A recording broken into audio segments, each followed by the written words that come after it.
Okay, class, I'm back again in yet another video. And this video, this is kind of like a tag along to the previous video when we talked about the Edilite bulb, the 8,000 hour lifespan of a bulb. But this time we're going to talk about taking the p-value approach to a one-tail test.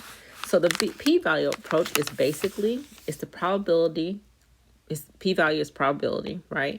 It's the probability of observing a sample mean with similar to the one selected for the hypothesis test.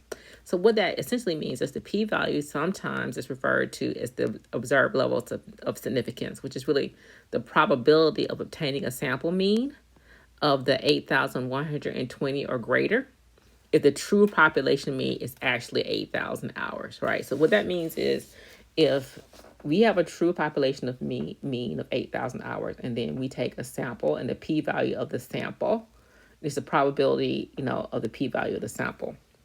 So let's talk about this. I have my drawing back again, and we talked about, we know the mean is the 8,000 hours, and we know that the sample mean, right, was the 8,120 hours.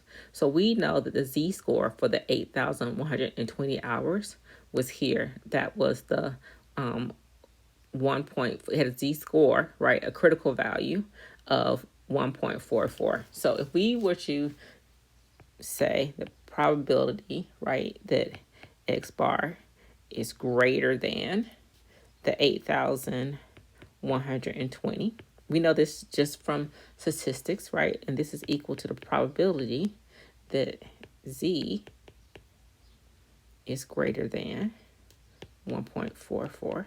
right? And if we look that up in the table, right? So we look this up. That's a lookup. Since this is an upper tail, this will be 1 minus, and when we look this up, that is the 0.9251, and that is equal to 0.0749. So we know this p-value, the probability following here would be 0.0749 for the upper tail, right?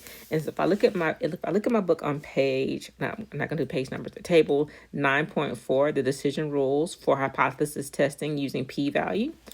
If the p-value is greater than or equal to alpha, we do not reject H naught. And if the p-value is less than alpha, we're going to reject H naught.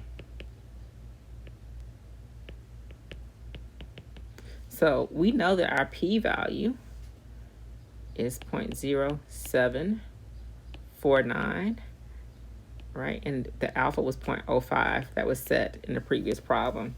So the p-value is greater than or equal to alpha. So just like we thought, do not reject H naught. And that is how you solve this problem using p-value. There is a detailed explanation in your book. This is kind of like the shortcut. There's a detailed explanation without the steps in the book, but I hope this is helpful. And like I said, watch the previous video. If you have questions, please watch the previous video first, which is the one-tail test. So with